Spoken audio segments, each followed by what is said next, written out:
kesaksian yang hidup.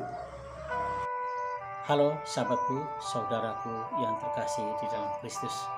Salve dan semoga damai Kristus kiranya selalu beserta kita. Semoga hari ini kita semua dalam keadaan sehat walafiat, tetap semangat, salam sehat selalu. Kembali saya mengajak, mari kita bersama-sama untuk merenungkan dan belajar untuk mengenal firman Tuhan yang akan kita baca hari ini dalam Injil liturgi hari ini, yaitu dalam Injil Matius bab 10 ayat 7 sampai dengan 15. Mari saudaraku, kita terdahului dengan tanda kemenangan kita dalam nama Bapa dan Putra dan Roh Kudus. Amin. Inilah Injil Yesus Kristus menurut Matius. Dimuliakanlah Tuhan. Pada waktu itu Yesus bersabda kepada ke-12 muridnya, "Pergilah dan wartakanlah, kerajaan surga sudah dekat. Sembuhkanlah orang sakit, bangkitkanlah orang mati, tahirkanlah orang kusta, usirlah setan-setan. Kalian telah memperolehnya dengan cuma-cuma, karena itu berilah pula dengan cuma-cuma. Janganlah kalian membawa emas atau perak atau tembaga dalam ikat pinggangmu. Janganlah kalian membawa bekal dalam perjalanan. Janganlah kalian membawa baju 2 helai, kasut atau tongkat, sebab seorang pekerja patut mendapat upahnya. Apabila kalian masuk kota atau desa, carilah di situ seorang yang layak dan tinggallah padanya sampai kalian berangkat. Apabila kalian masuk rumah orang, berilah salam kepada mereka. Jika mereka layak menerimanya, salammu itu turun kepadanya. Jika tidak, salammu itu kembali kepadamu. Dan apabila seorang tidak menerima kalian dan tidak mendengarkan perkataanmu, keluarlah dan tinggalkanlah rumah itu atau kota itu, dan kebaskanlah debunya dari kakimu. Aku berkata kepadamu, sungguh pada hari penghakiman tanah Sodom dan Gomora akan lebih ringan tanggungannya daripada kota itu." Demikianlah sabda Tuhan, terpujilah Kristus. Sahabatku, saudaraku yang terkasih, dulu waktu masih bekerja, saya pernah dipercayai oleh atasan saya untuk mengawal barang yang berharga dari sebuah kota yang jauh untuk bawa ke kota perusahaan tempat kami bekerja. Walau saya hanya seorang karyawan biasa, tetapi dengan penuh percaya diri mengawal barang yang berharga itu. Karena yang menyuruh saya adalah bos, adalah seorang pimpinan saya yang penuh wibawa dan penuh berkuasa, orang penting di dalam kota itu.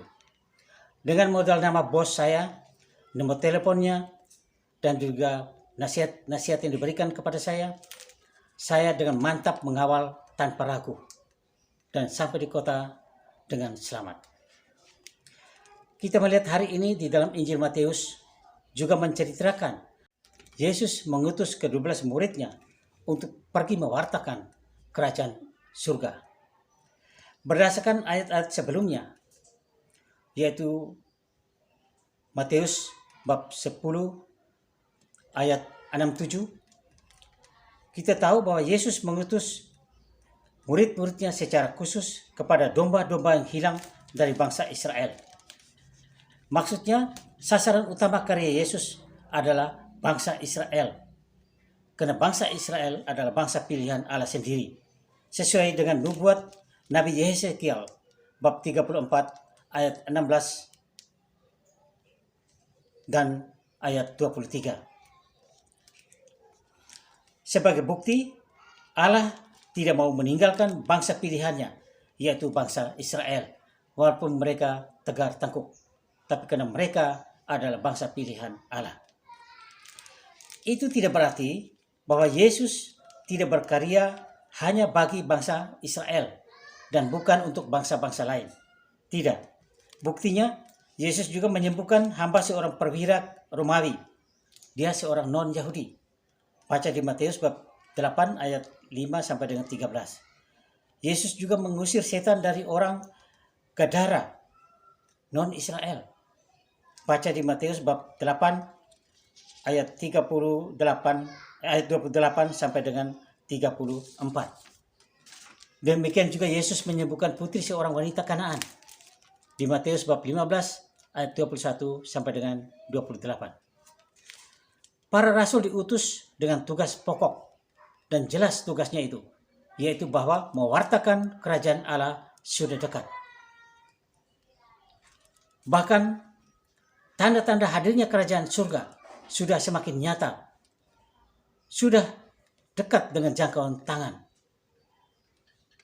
Hal ini diwartakan kepada bangsa Israel, terutama kepada domba-domba yang hilang di tengah-tengah bangsa Israel. Karena itu Yesus memberi kuasa membuat mujizat kepada para rasul untuk menyembuhkan orang sakit, mujizat untuk mentahirkan orang kusta, untuk membangkitkan orang mati, untuk mengusir setan, untuk mengusir roh-roh jahat.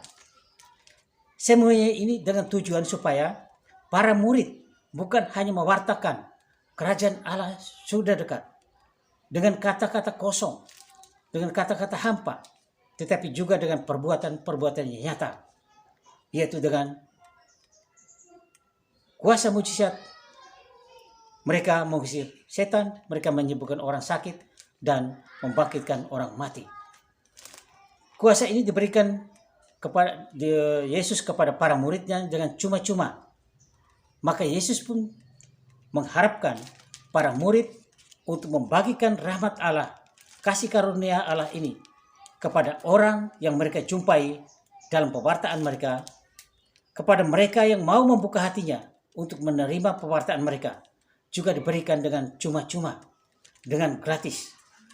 Mereka dilarang untuk memakai sebagai kesempatan untuk mencari uang dengan mujizat, mencari uang, mencari kehormatan, mencari puji-pujian, mencari pamor. Bukan itu yang diharapkan Yesus. Bahkan mereka bahaya bisa menjadi orang sombong. Tetapi mujizat-mujizat itu hanya sebagai sarana untuk mendekatkan mereka kepada kerajaan surga. Pesan Yesus juga kepada para muridnya, janganlah kalian membawa emas atau perak atau tembaga dalam ikat pinggangmu. Walaupun menyimpan uang di dalam ikat pinggang itu kebiasaan tradisi orang-orang zaman dahulu. Mereka bisa simpan uang, emas atau perak itu di dalam ikat pinggang mereka. Itu pun dilarang. Jangan kalian membawa bekal dalam perjalanan. Jangan kalian membawa baju 2 helai, kasut atau tongkat. Pesan Yesus ini agak radikal, hampir tidak masuk akal. Sebagai manusia, sebenarnya kita membutuhkan itu semua. Tetapi Yesus hanya mau menegaskan bahwa dalam melaksanakan tugas pokok, yaitu wartakan kerajaan surga sudah dekat, para murid tidak boleh dihalang-halangi oleh kebutuhan-kebutuhan yang lain. Para murid jangan sampai dibebani oleh tuntutan-tuntutan lain. Para murid jangan sampai disibukkan dengan mencari kebutuhan-kebutuhan jasmani, makan, minum, pakaian, sendal, tongkat, dan lain-lain. Jangan pikirkan hal-hal itu, tetapi buatlah dirimu ringan, bebas, leluasa, tanpa beban pikiran, supaya kamu mewartakan sungguh-sungguh bahwa kerajaan Allah sudah dekat, dan memang saatnya sudah dekat. Sedangkan kebutuhan-kebutuhan yang lain itu jangan takut, serahkanlah kepada Yesus sebagai pengutus.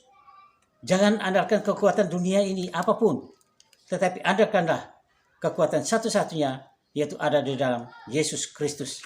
Sebagaimana tadi saya, walaupun karyawan kecil, tapi saya penuh percaya diri, karena yang mengutus saya adalah orang terkenal, bahwa orang terpandang, bahwa orang yang mempunyai kuasa. Demikian pun para murid, tidak usah takut, karena Yesuslah memiliki segala-galanya. Satu-satunya kekuatan para murid adalah rahmat Allah yang menyertai mereka. Dalam kekuatan rahmat Allah itu, mereka dipanggil dan diutus untuk mewartakan, bertobatlah, kerajaan surga sudah dekat, kepada para domba-domba yang hilang di tengah-tengah bangsa Israel. Serta mereka pun membawa damai sejahtera bagi orang yang mereka jumpai. Pesan Yesus yang lain adalah carilah orang yang layak. Dan bila ada orang yang layak, berilah salam kepadanya dan kepada seisi rumahnya. Salam bagi tradisi Yahudi tidak hanya berupa kata-kata hampa, tapi salam mempunyai makna yang terdalam. Ketika kita memberikan salam, berarti kita ingin membawakan berkat, damai sejahtera, kasih Tuhan ke dalam rumah itu. Apalagi seorang utusan Tuhan, ketika dia memberikan salam, artinya dia membawakan damai sejahtera, membawakan berita dari Tuhan ke dalam rumah itu. Dan rumah itu mendapat suatu berkat, rahmat kasih Tuhan yang luar biasa. Maka salam seperti ini, tidak semua orang akan layak menerima salam itu. Selalu saja ada orang yang tidak mau menerima dan mendengarkan perkataan utusan-utusan Tuhan itu.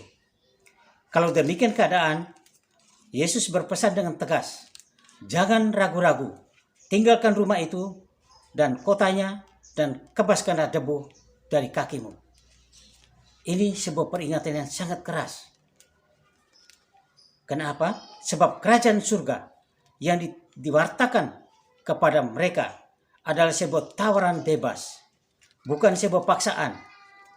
Tetapi hati-hati, karena tawaran ini menyangkut keselamatan hidup abadi. Jadi barang siapa yang menolak, ia akan diperhitungkan pada saat pengadilan terakhir. Barang siapa yang tidak mau menerima hidup, ya berarti dia harus mati. Maka dengan tegas Yesus berpesan, kebaskanlah debu dari kakimu. Sebab bagi orang yang tertutup akan tetap tertutup, dan semua itu akan menjadi sia-sia. Maka Yesus memerintahkan, tinggalkanlah kota itu dan orang itu. Saudaraku, sahabatku yang terkasih, bagaimana dengan perutusan murid di zaman kita sekarang? Paulus ke-6 dalam ensiklik Evangelii Nuntiandi menulis begini, manusia modern lebih senang mendengar kesaksian daripada pengajar. Dan bila mereka mendengarkan para pengajar, hal itu disebabkan karena para pengajar tadi adalah merupakan saksi-saksi hidup. Dalam Evangelii Nuntiandi nomor 41. Zaman sekarang orang perlu kesaksian hidup. Mewartakan atau menjadi utusan di era modern ini dalam hal penghayatan iman menuntut kesaksian hidup atau martiria, bukan kata-kata kosong, bukan kata-kata hampa. Sebagai orang Katolik, sahabatku, saudaraku yang terkasih, mampukah kita bertahan atas godaan-godaan dunia yang menawarkan segala-galanya? Kenikmatan, keindahan. Dalam kenyataan, sering pula kita berlaku terbalik. Tidak disangka banyak utusan-utusan lebih suka mewartakan dengan kata-kata kosong daripada kesaksian hidup. Kata-kata dan perbuatan dalam hidupnya tidak sinkron. Bahkan rahmat yang diterimanya dari Allah bukan untuk dibagi-bagikan kepada sesamanya, tetapi malahan dipakai sebagai sarana mencari uang, mencari kehormatan, mencari pamor, dan lain-lain. Lalu ia menjadi sombong. Matius bab 10 ayat 8b tadi, bacaan Injil tadi, Yesus bersabda, kamu telah menerima dengan cuma-cuma, karena itu berikanlah pula dengan cuma-cuma. Allah memang tidak pernah menuntut atau membuat perhitungan dengan kita. Maka kita pun seharusnya tidak pernah menuntut balas jasa daripada sesama kita ketika kita mewartakan kerajaan Allah. Berlakulah adil terhadap sesama. Itu yang dikehendaki oleh Allah. Sekali lagi, di zaman now, orang membutuhkan kesaksian hidup atau martiria, bukan kata-kata kosong, bukan propaganda hampa. secara khusus untuk orang tua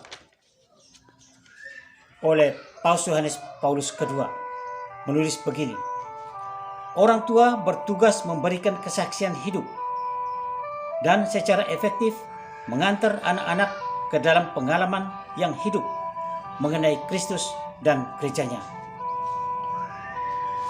Ini tulis Santo Yohanes Paulus II. Demikianlah renungan singkat kita hari ini. Marilah kita berdoa. Tuhan Yesus, aku bersyukur sebab Engkau berkenan memanggil, memilih, dan mengutus aku sebagai murid-Mu di tengah-tengah dunia ini. Sertailah aku dalam tugas panggilan hidupku setiap hari. Amin. Kemuliaan kepada Bapa dan Putra dan Roh Kudus, seperti pada permulaan, sekarang, selalu, dan sepanjang segala abad. Amin. Dalam nama Bapa dan Putra dan Roh Kudus. Amin. Semoga Tuhan Yesus Kristus selalu memberkati kita semua.